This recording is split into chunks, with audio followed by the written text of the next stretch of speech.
Hello friends, welcome to my channel RS techs Gyan hub. तो दोस्तों, आज मैं आपके लिए लेकर आई हूँ एक लेटेस्ट रूलिंग ऑर्डर जो अभी रिसेंटली 4 मई में आया है, जिसमें बहुत सारे ट्रांजैक्शन पर डिस्कशन किया गया है जिनका हमें पता भी नहीं है कि वो आपके एग्रीगेट टर्नओवर में इंक्लूड होती हैं जीएसटी रजिस्ट्रेशन के पर्पज से।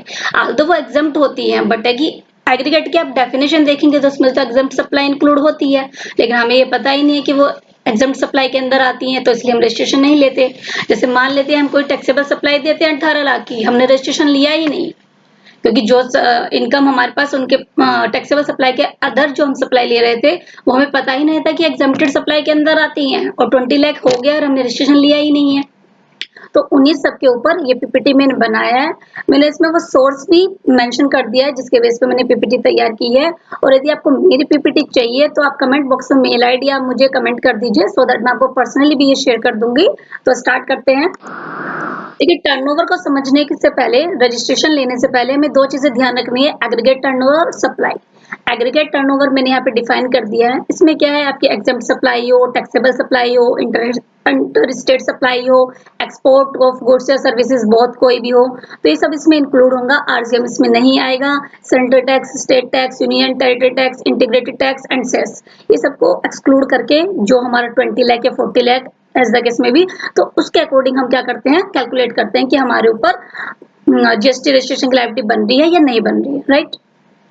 अब आते हैं सप्लाई की बात। सप्लाई को डिफाइन करता है सेक्शन 7। तो इसमें हम बताते हैं कि क्या सप्लाई में क्या होना चाहिए। एक तो हमारा कॉन्सिडरेशन जाना चाहिए, प्लस वो बिजनेस के लिए होना चाहिए।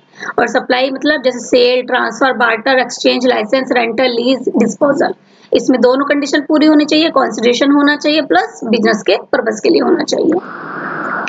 अब ये लिस्ट है कि एसएससी के पास ये इनकम के सोर्स थे और उसने एडवांस रूलिंग में डाला कि भैया मेरे ऊपर जीएसटी का रजिस्ट्रेशन बनता है या नहीं बनता है।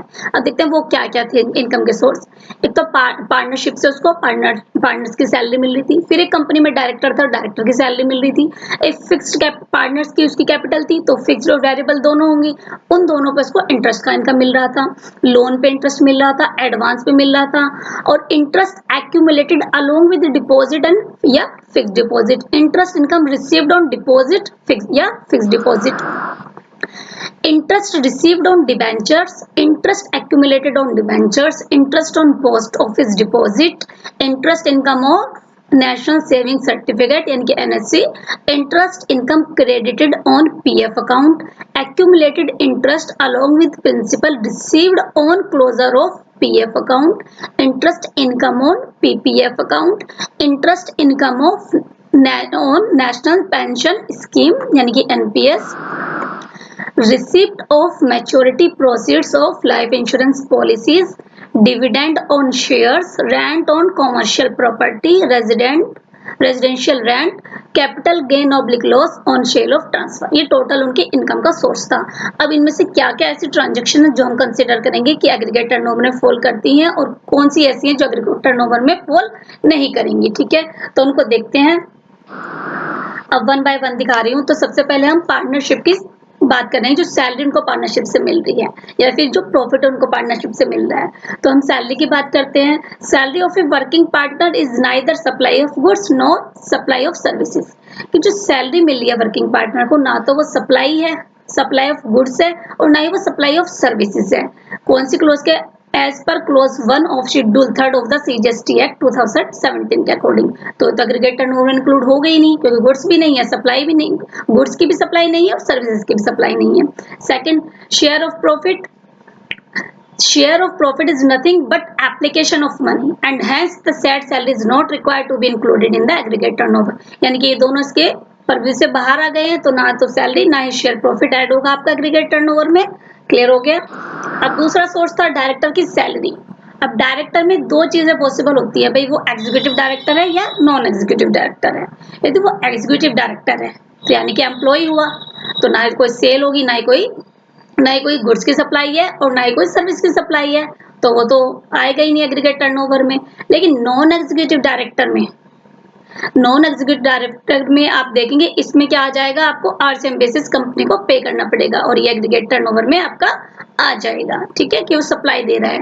तो जिसके लिए आरसीएम लग रहा है यानी कि कंपनी के लिए तो नहीं आएगा, लेकिन इस बंदे के लिए ऐड हो जाएगा। ठीक है,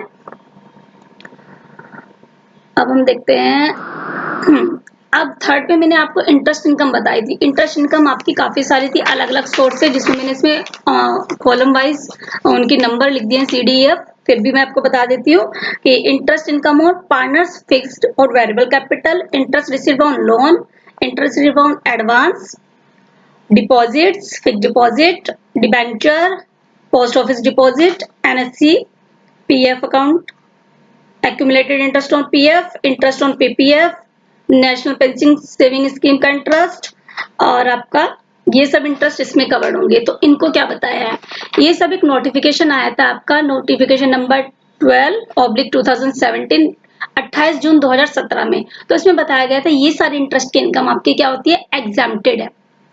ठीक है, अब ये एग्जेम्प्टेड है, तो एग्जेम्प्टेड तो ऑलरेडी हम बता चुके हैं कि एग्रीगेट में इंक्लूड होंगे, तो वहां पे ये इंक्लूड होंगे। यानी कि आपके 20 लाख के कैलकुलेशन करने के टाइम आपको कंसीडर करना पड़ेगा, यदि आप इंटरेस्ट कमा रहे हैं इन सब सोर्स से, तो आपको वो ऐड करने के बाद ही देखना पड़ेगा कि आपको जीएसटी रजिस्ट्रेशन लेना है या नहीं लेना है। आई होप ये क्लियर होगा। अब आपकी रेंटल इनकम की बात आ गई। अब रेंटल इनकम एक कॉमर्शियल प्रॉपर्टी की, रेजिडेंशियल की। अब कॉमर्शियल की तो इन्होंने बताया ठीक है, एग्रीगेट में इंक्लूड होगी क्योंकि टैक्सेबल सप्लाई है। अब रेजिडेंशियल की क्या है, वो इन्होंने बोला है एग्जेम्प्टेड है, और एग्जेम्प्टेड है तो भी इंक्लूड होगी for the purpose of registration.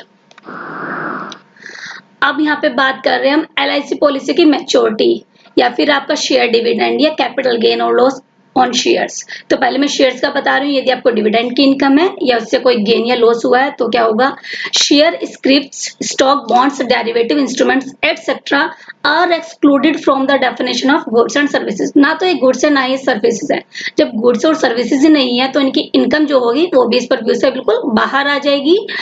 तो income earned in this relation is nothing, कुछ भी नहीं है इनकी इनकम, बस क्या है, एप्लीकेशन ऑफ मनी है। Therefore income earned out of the share which are excluded from the said definition of goods and services also get excluded from the said definition of goods and services, hence the same does not form part of the aggregate turnover, यानी कि aggregate turnover में इनको include नहीं करेंगे। यानी कि share dividend को और कैपिटल गेन या लॉस ऑफ शेयर को किससे बाहर रखेंगे, एग्रीगेट टर्नओवर से, यानी कि 20 लाख में इंक्लूड नहीं करेंगे, ऐड नहीं करेंगे। अब सेकंड इसकी बात आ रही है कि maturity proceed of LIC policy. LIC आपके मैच्योर हो गई, आपको पैसा मिल गया तो क्या करेंगे, तो इंश्योरेंस इनका जब इंश्योरेंस प्रीमियम है, insurance premium of policies is taxable under GST। Insurance premium तो आपका टैक्सेबल है। क्यों टैक्सेबल है, क्योंकि consideration of services provided by the insurance company. Insurance company आपको सर्विसेज प्रोवाइड कर रही है उस टाइम, लेकिन जिस टाइम पे मैच्योरिटी, जब मैच्योर हो जाती है LIC, उस टाइम वो कोई सर्विस प्रोवाइड नहीं कर रही, केवल आपको पैसा मिल रहा है। तो there can't be said that any services provided, hence the same does not form part of the aggregate turnover, यानी कि ये भी नहीं होगा। ध्यान दीजिए कि इंश्योरेंस प्रीमियम ऑफ पॉलिसी तो इंक्लूड होगा, लेकिन जब मैच्योर हो जाएगी पॉलिसी तब आप इसको एग्रीगेट टर्नओवर में इंक्लूड नहीं करेंगे। अब कंक्लूजन में बता देती हूँ, अभी जितनी भी सारी ट्रांजेक्शन देखिए उसका समराइज्ड है। The income receive towards salary remuneration as a non executive director of a private limited company, renting of commercial property and renting of residential property, and the value of amounts extended as deposit, loan, advanced out of which interest is being received are to be included in the aggregate turnover for registration। यानी कि आपका salary remuneration non executive वाला, या आपकी commercial property renting, और आपका residential property का rent, और जितना भी इंटरेस्ट है जो कि value of amounts extended as deposit, loan, advances out of which interest is being received, यानी कि जिससे इंटरेस्ट मिल रहा है वो सब एग्रीगेट रजिस्ट्रेशन में इंक्लूड होगी। नीचे उन्होंने क्लैरिफाई भी कर दिया है कि जो रेजिडेंशियल प्रॉपर्टी है आल्दो एग्जेम्प्टेड है लेकिन वो इंक्लूड होगा। ये इसका कंक्लूजन रूलिंग आया है।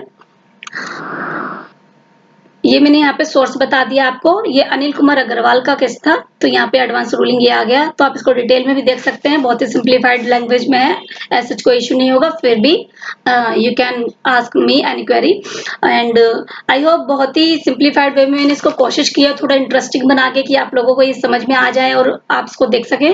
तो थैंक यू सो मच दोस्तों,